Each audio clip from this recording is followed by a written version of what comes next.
What's up, YouTube? Welcome back to another video.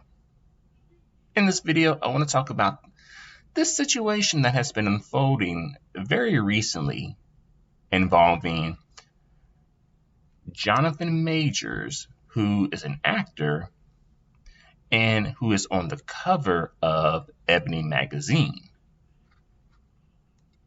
So Ebony magazine released their cover of the month, and Jonathan Majors just happened to be the cover dude of the month.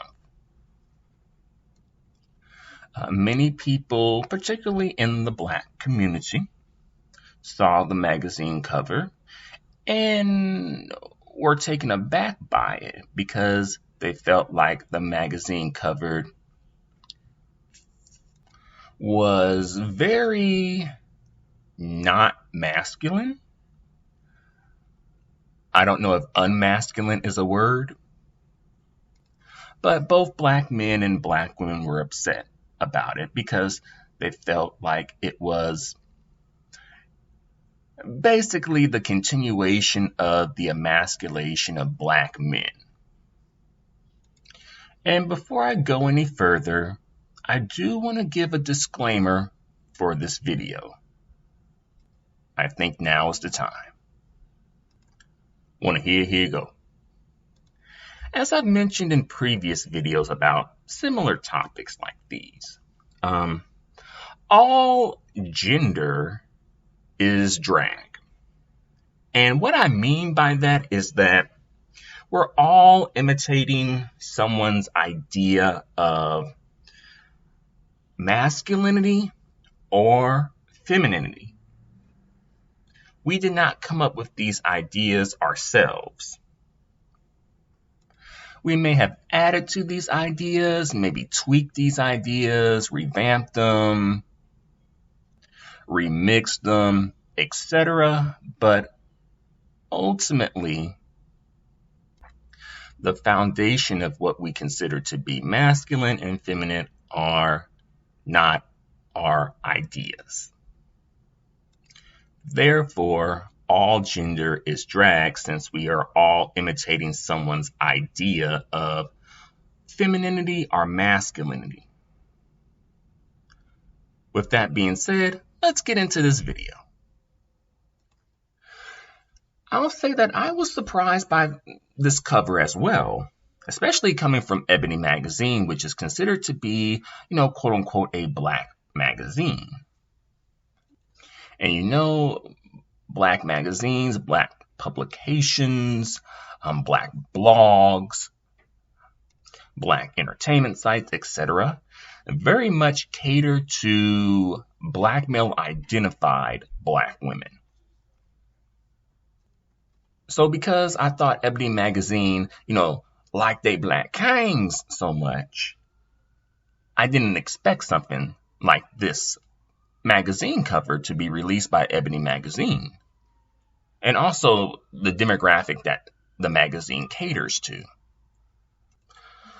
Black male identified Black women and, Black women who are pro-Black minded, or perhaps maybe pro-Black female minded.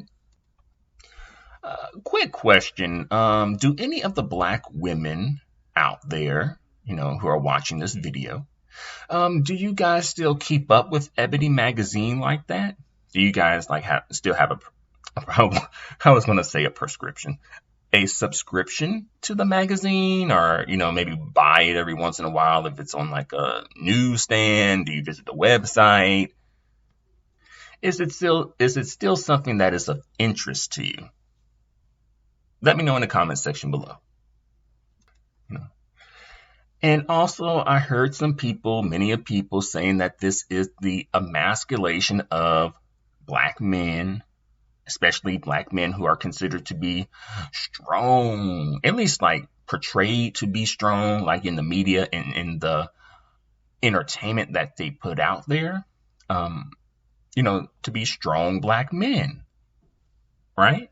And based on, Jonathan Majors and, his physique, the roles that he's been playing thus far, it seems like he would kind of fit more of that, strong black man type of stereotype, which is an image that black men would want to promote, generally speaking, right? An image of a strong black man, right?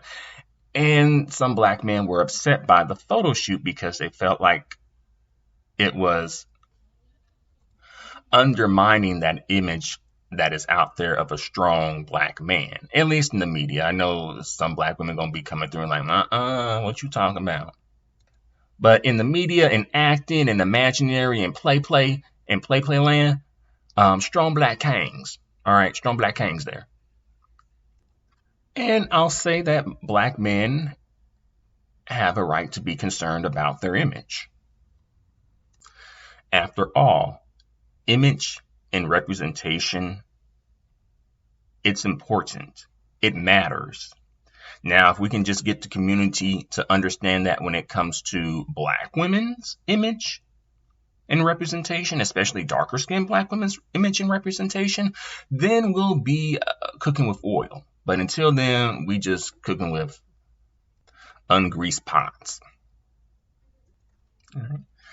However, I do wonder why I never hear this sort of outrage when it comes to, say, the gangster rap thug culture that is promoted within the media and that image that is attached to black men, which, by the way, is very harmful to the community because it's promoting, black men, this is the type of man you want to be. Black women, this is the type of man you want to be with. And the media is powerful. The media is influential. And as well, I don't hear any pushback on the criminality stereotypes about black men, or the absentee father stereotype issue about black men, which I do feel like these issues are, in the grand scheme of things, more harmful in the long run than this type of photo shoot that Jonathan Majors did for the cover of Ebony magazine. However, I will say that, black men can be concerned about all those things, but it just seems like if you bring up the gangster rap, the culture type of situation we got going on, black single mamas, right?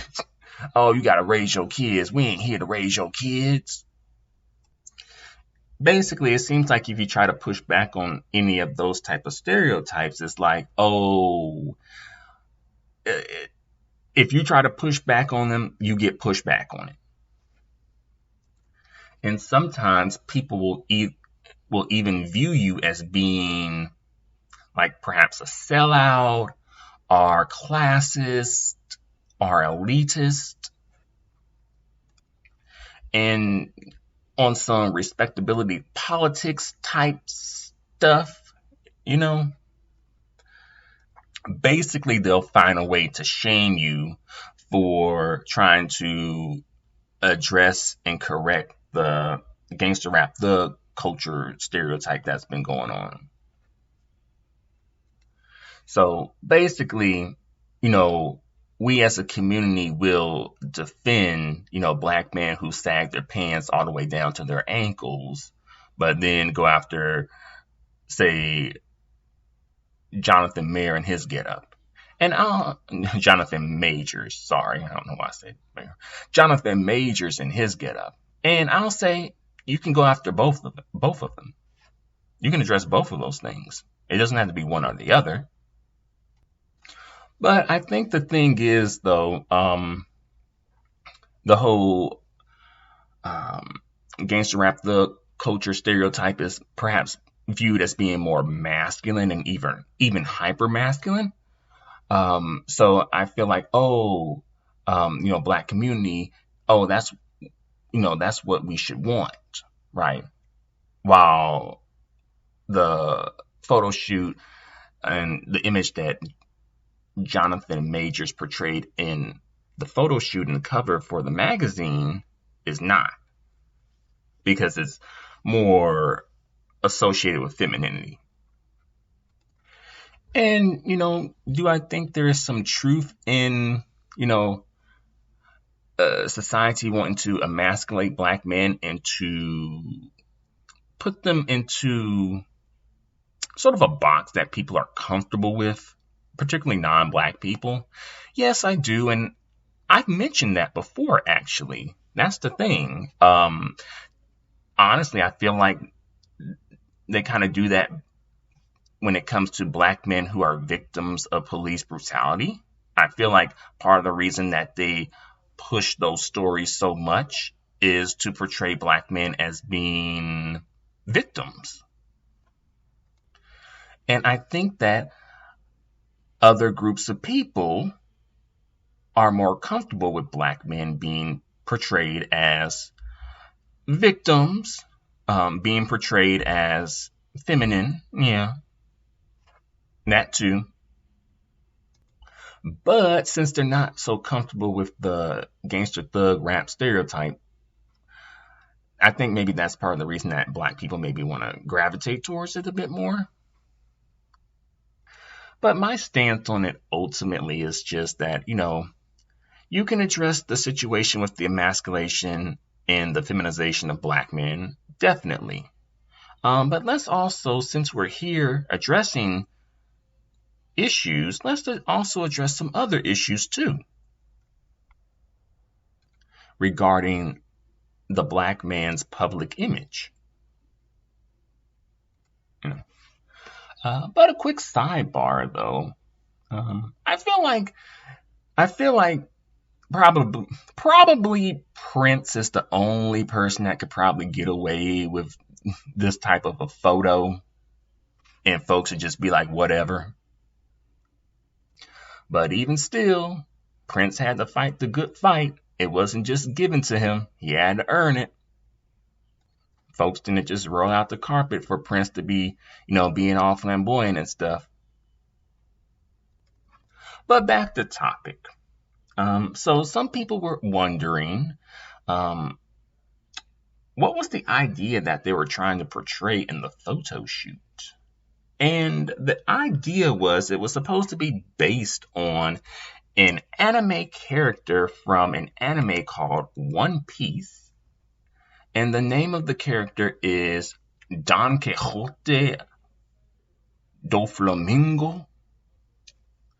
I'm not sure if he's supposed to be like a Spaniard or something. I don't know. Or perhaps Latin American. But I'll say this photo shoot perhaps could help him appeal to perhaps an anime audience who likes that anime, or even more like an LGBTQIA plus audience. But the sisters, the black queens, they want they black kings. And something else that came up that some people mentioned was his speaking voice, and I guess some people, particularly some black women, maybe felt a bit taken aback by his speaking voice, since perhaps it doesn't have as much grit as they were expecting it to have. I think for black women, ultimately, I think black women had an image in their mind, not all black women, obviously, but the black women who are interested in Jonathan Majors one way or another, having an image in their mind about what he's like. Maybe it was some sort of a fantasy type of thing. Maybe it was just because of the parts that he played in the previous movies he's done. But I think they were maybe expecting something a bit more, I guess, in line with like hip hop culture. Because if he had came on that magazine cover with, a bandana, pants sagging, shirtless, thugged out on the cover, it would have been, all good in the hood. So I think, some black women were upset that it kind of maybe ruined the fantasy a little bit. Yeah. Well, sorry for those black women. But maybe he still might be able to, fulfill your fantasies, at least in some of the parts that he is playing or have played or is going to play in the movies that he's in. Also, some people are speculating that Jonathan may be a swirler or perhaps homosexual. But, because of the magazine cover shoot, the speculations about homosexuality, but that he may be a swirler and perhaps even may have a biracial daughter. And some people, particularly some black men, were giving excuses for why Jonathan could potentially be a swirler, and that is, black women talking about his facial features. And the thing is, though, I feel like there can be some truth into that, but also I feel like sometimes in situations like this, sometimes black men are just looking for a reason to be out, right? A reason to leave. Anything. And they'll reach all the way back into like second grade when some black girl called him ugly like once and be all like, see, this why I don't deal with you sisters right now. Nah, I don't blame brothers. I had these sisters to be wild and crazy. They're evil. They need to drop that attitude and get that weave out their head. And see, that's why no one wants you now, black woman. The usual typical blah, blah, blah, right? And also, I feel like these situations sort of come up too, so they can hype up these type of situations, because some black men were saying like some black women were disparaging Jonathan Mayer's facial features, as if black women don't go through that and experience that themselves from black men and possibly other black women too. But it's always a problem. It's always, all hands on deck, class A emergency when black men, especially darker skinned black men, are feeling a hit to their side because of colorism, right? It's like, if black women are not interested in them, then those black women are anti-black and or colorist. Then they understand what colorism is all of a sudden when it affects them. However, if they are not interested in black women, then it is merely a preference. And you should have enough self-esteem to not even care. Because we all have a right to have a preference. You can't be policing people's preference. Everyone ain't gonna like you, black woman. And they ain't obligated to like you either. But return that same energy, though. Return that same energy and see what happens. Hypocrisy. It's just the hypocrisy for me. And I also think that black men use these situations, like, say, the minority of a couple of black women online saying some disparaging things about Jonathan Major's facial features. Like, they hype it up so that they can feel better about their anti-black color-struck preferences. So it's like, oh, you do it too. Oh, you do it too. You're just as bad as us. You notice that's the argument. It's like, oh, that's basically the argument. Oh, basically you're as bad as us. It's not, oh, we don't do that. It's, oh, you do it too.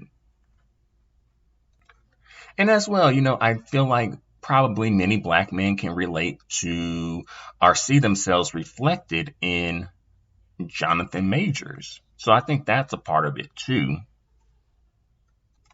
So, when the sisters come through hyping these dudes up, they like, oh, that's what's up. But then when the sisters come through and be disparaging them, those same dudes, it's like, no, that ain't right. That ain't cool. Nah, right? But the thing is, though, the sisters have a right to their preference and what they consider to be attractive or unattractive, right?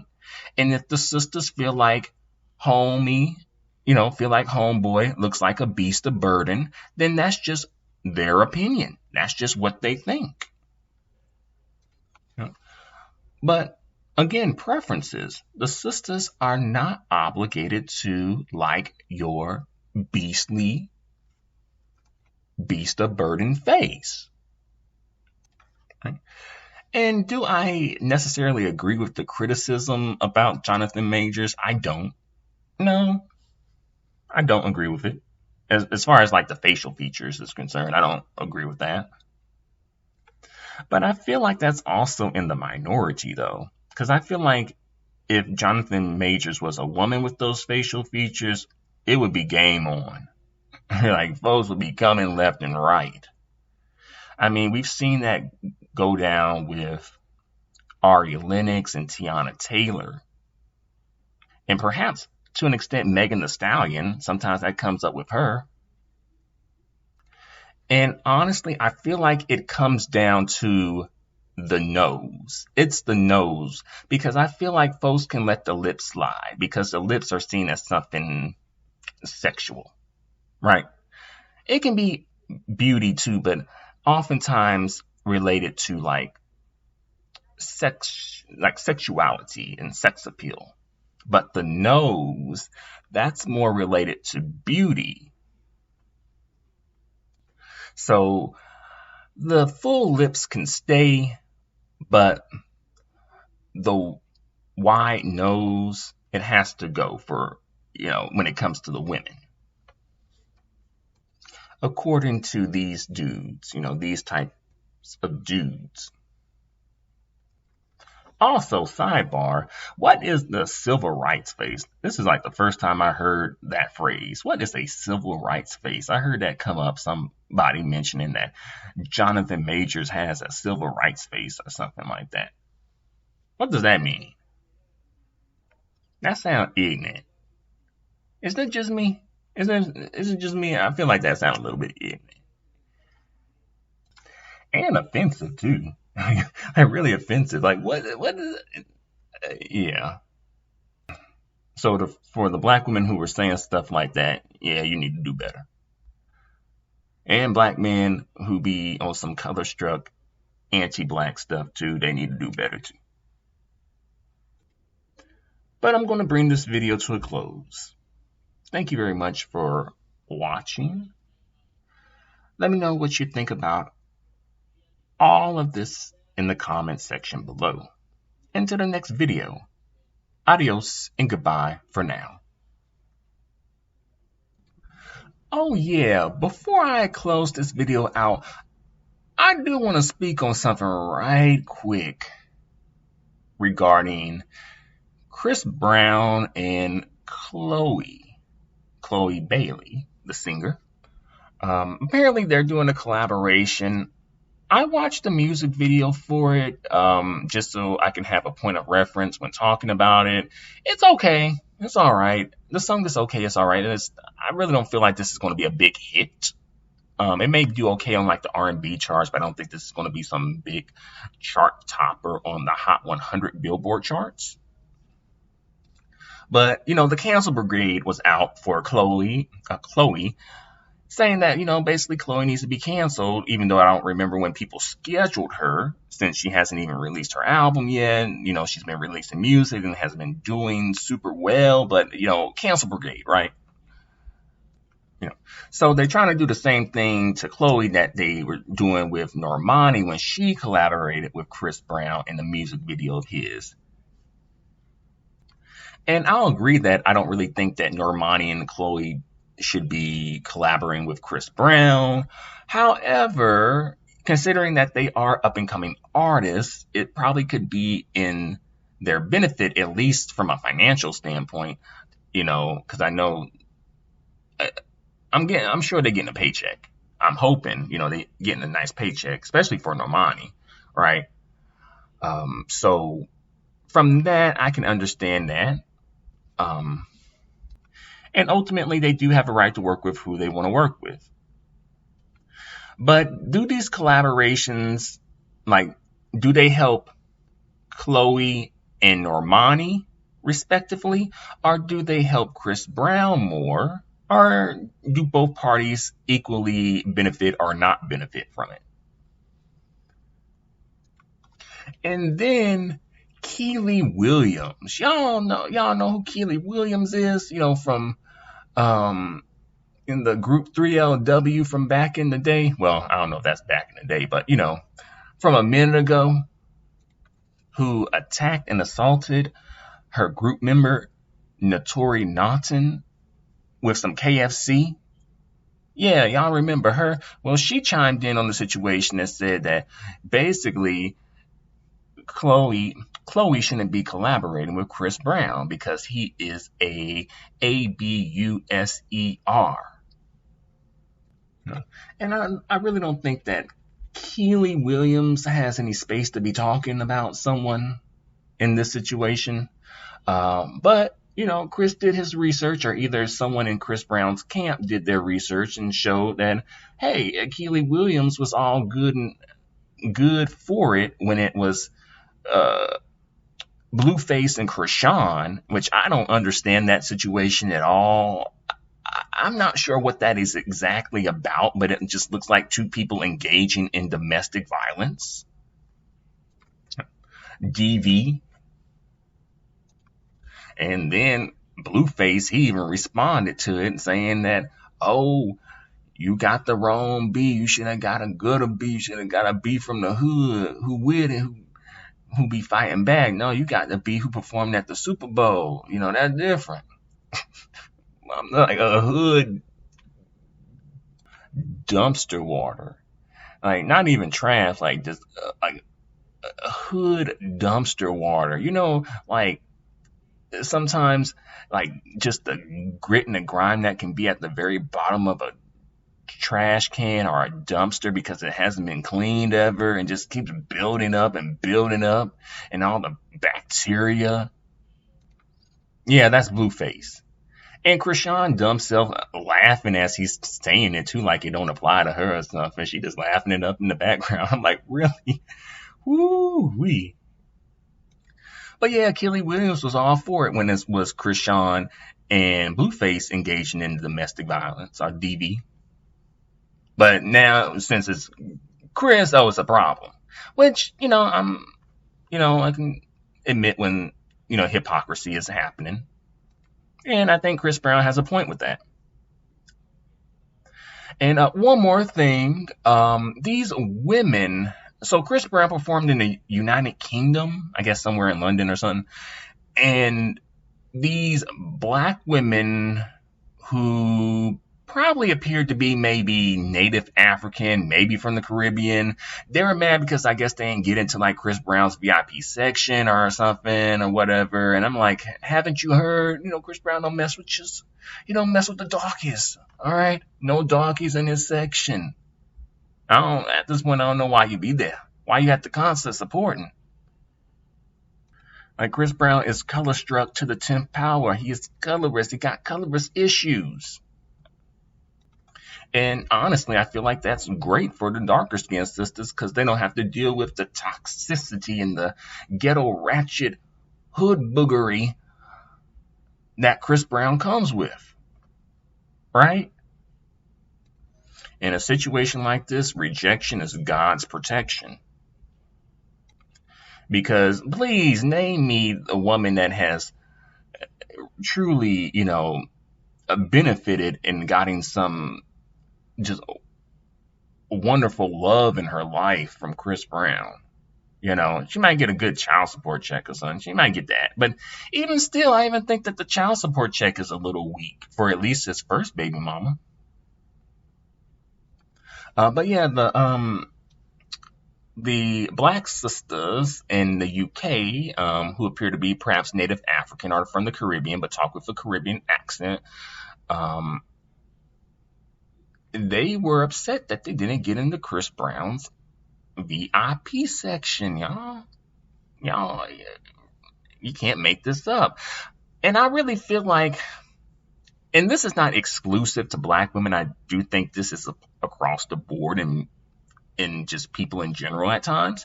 But I feel like in this situation, many black women just feel like they are the exception to the rule for some reason. Like it don't apply to them when these dudes are colorist. You know, when these dudes be calling you B's and HOES in their music, right? B's and shows in their music. You know, when they leave your baby mamas and don't marry you, ain't marriage minded, ain't family oriented. You know, when they get physical with you, when they disparage you in the media, it's like, oh, you know, it ain't me, right? Like, oh, that ain't happening to me. Like, it won't happen to me. I'm the exception to the rule. Or either, oh, that black man, that's just one black man. It's not all of them. But in a situation like this, I think that sometimes black women feel like they are the exception to the rule and that it doesn't apply to them, perhaps because they really like the musical artist or the entertainer in general. But no, I hate to be the one to tell you, but it wouldn't be right if I didn't tell you this tonight, that it applies to you too. You ain't special. You're special, but you're not special. All right, so I'm gonna bring this video to a close this time, for real. So let me know what you think about all this in the comment section below. And to the next video, adios and goodbye for now.